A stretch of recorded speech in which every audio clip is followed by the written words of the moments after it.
অন্য কারোর জন্য আপনার ক্যারিয়ারটা নষ্ট হয়ে যাবে, অন্য কারোর জন্য আপনি মন খারাপ করে থাকবেন, অন্য কারোর জন্য আপনার মনটা অলওয়েজ কাঁদবে, অলওয়েজ খারাপ লাগবে, অলওয়েজ আপনি অশান্তিতে কাটাবেন, আপনার জীবনটা নষ্ট করবেন।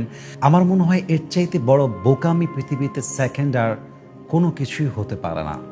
और भी दुख है ज़माने में मोहब्बत के सिवा, राहत और भी है वसल के राहत के सिवा, तू नहीं तो कोई और सही, कोई और नहीं तो कोई और सही, बहुत लंबी है ये ज़मीं मिलेगी लाखों हंसी, इस ज़माने में सनम तो अकेला तो नहीं। আপনি কেন একজনের জন্য মন খারাপ করে ফেলেন? কেন আপনার মনটা এত ছোট? কেন আপনি বড় চিন্তা করতে পারেন না? Why can't you dream big man? আপনার স্বপ্ন বড় নয় কেন? মাথায় রাখবেন যে যাদের স্বপ্ন বড় নয় তারা অল্পতেই হতাশ হয়ে যায়, যাদের মাইন্ডসেট স্ট্রং নয় তারা অল্পতেই কষ্ট পেয়ে যায়। কিন্তু যারা লাইফে বড় গোল রাখে, যারা জীবনে অনেক দূর যেতে চায়, যারা জীবনে অনেক কিছু করতে চায়, তারা ছোটোখাটো আঘাতকে পরোয়া করে না।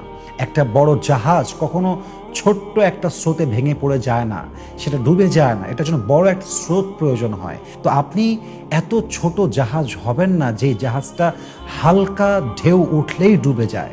আপনাকে এত বড় জাহাজ হতে হবে যে হাজারো সমুদ্রের ঢেউয়ের মাঝে, হাজারো ঝড়ের মাঝে, হাজারো প্রতিকূল মুহূর্তে আপনি স্ট্রং থাকবেন, আপনি টিকে থাকবেন।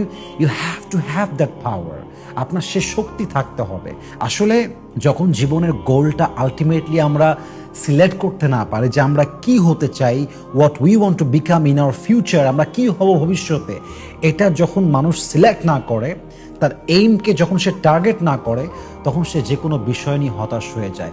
যে কোনো বিষয়ের সামনে আসলেই তার 7 দিন, 8 দিন, 10 দিন, 1 মাস অটোমেটিকলি নষ্ট হয়ে যায়। So you have to set your goal, what you want to become in your future. আপনাকে এখনই নির্ধারণ করতে হবে। অমুকে খারাপ কথা বলে দিয়েছে, মন খারাপ। অমুকে বদনাম করে দিয়েছে, মন খারাপ। অমুকে একটু ছেড়ে চলে গেছে, মন খারাপ। অমুকে ধোকা দিয়েছে, ঠেকা খেয়ে আমরা বেকা হয়ে যাই। ওয়াই? আমাদের মাইন্ডসেট স্ট্রং হতে হবে।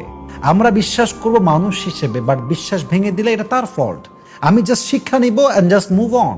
This should be your life, this is the circle of life. এটাই আপনার জীবন।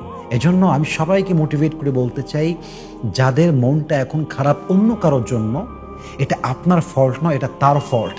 যে মানুষটা অন্য কাউকে হ্যাপি করতে চায়, কাউকে সুখী করতে চায়, কাউকে ভালো রাখতে চায়, তো এটা তার ফল্ট নয়, বরং যে এটা বুঝতে পারে না এটা তার ব্যর্থতা। আমি কাউকে বিশ্বাস করলাম, এটা আমার ব্যর্থতা নয়, বরং সে আমার বিশ্বাস রাখতে পারলো না, এটা তার ব্যর্থতা। সো সব তার ফল্ট, আমার ভাবার কিছু নেই। আমাকে জাস্ট আমার জায়গা থেকে একাকিত্বের মাঝে সুখ খুঁজতে হবে। I have to be happy in my own. The space I have is amazing. I can do anything if I can dream. আমি যদি স্বপ্ন দেখতে পারি, আমি যে কোনো কিছু করতে পারবো। So dream big, try your best, and motivate yourself, and never ever feel sad for anybody else's in this world. কারোর জন্য কখনো মন খারাপ করবেন না। গো ahead, সামনে এগিয়ে যান, আল্লাহর উপরে ভরসা করেন, জাস্ট যা করতে পারেন তা করেন। দেখবেন যে আপনার মনটা অটোমেটিকলি এক প্রশান্তির ছোঁয়ার দ্বারা ভরপুর হয়ে যাবে ইনশাআল্লাহ তাআলা। আল্লাহ আমাদের সবাইকে মানা বোঝা এবং আমল করার তৌফিক দান করুক। আসসালামু আলাইকুম ওয়া রাহমাতুল্লাহি ওয়া বারাকাতুহু।